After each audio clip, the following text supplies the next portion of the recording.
It's funny how coincidences come about, isn't it? You wonder if it's like something ordained from above. The lovely Julia and I had been over into East Anglia recently. We'd had a lovely time. People had asked me to come along and address an audience of a few hundred people. And there I was, standing there chatting about the situation of the world, what's going on, and trying to come up with some solutions. I think it's very important that people actually see that I'm real and they can poke me, touch me, and sometimes even hug me, which is quite an unusual experience for me. But circumstances sometimes come about which make you think, oh, that's interesting.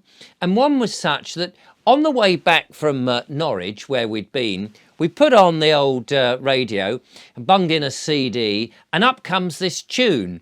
It's just one of these CDs. He had a number of them in the car, didn't really pay much attention to them. And it's by an artist called Alice Cooper. You may have heard of it. Now, to be honest with you, I don't listen to a huge amount of Alice Cooper, but there's this one song that we'd played a number of times and it started to resonate with me. I've got the lyrics here because I thought they would be quite interesting. It's called Poison. Of course, you might immediately sort of jump to the conclusion that I feel that you might do by the word poison, especially if you mention the venomous poison that we've encountered fairly recently. Anyway, it says things like your cruel device, your blood like ice, one look could kill, my pain your thrill. I want to love you, but I better not touch, don't touch. I want to hold you, but my senses tell me to stop. I want to kiss you, but I want it too much, too much. I want to taste, but your lips are venomous poison. You probably have got the tune running around in your head.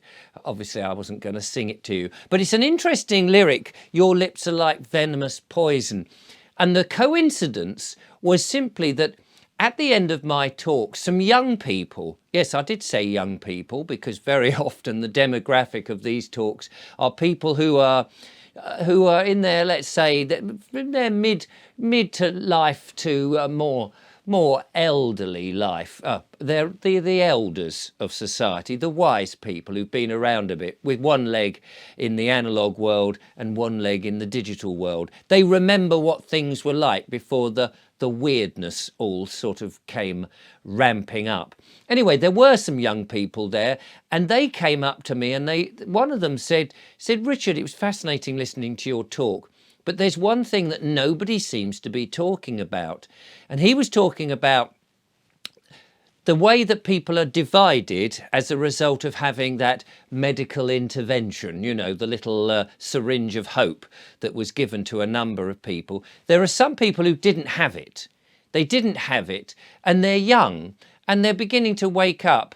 But because they're young and they're in their teens and 20s, you know, they like members of the opposite sex or even the same sex, and they want to participate in that you know, that fornication business that people do when they're young, and some of them still do when they're old. Let's not make any cast aspersions at all.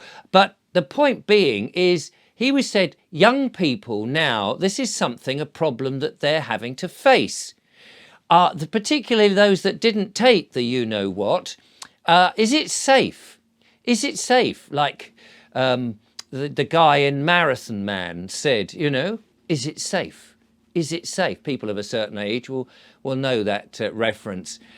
Is it safe to have sex or intimate relations or any kind of fluid exchange with a member of the opposite sex or the same sex or somebody else who has had the medical intervention? And it's a very important point because young people are looking for their partners, and this might be a barrier. I made a video about blood months ago, saying what happens if you have to have a blood transfusion. How can you be sure that the blood is pure and not infiltrated with any kind of, I don't know, snake venom, let's say, for example.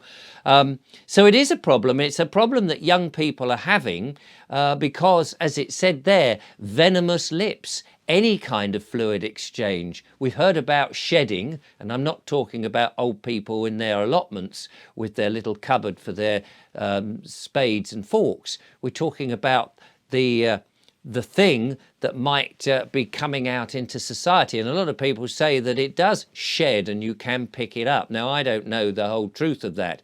I know that what we have to do is to ensure that our immune system is up to speed.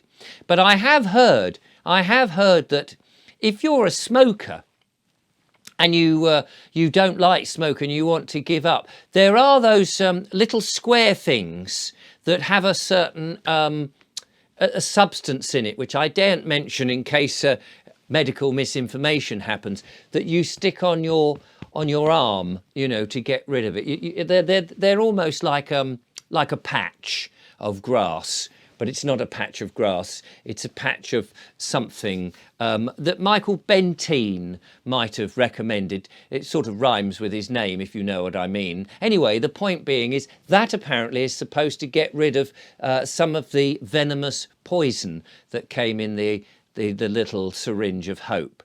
So that might be of some use. But it would be interesting to hear the comments of those people out there, those younger people who are thinking, what do we do? Here we are, people who are unsorted by the government and those that have been sorted by the government. Can they mix? I'd be interested in your thoughts.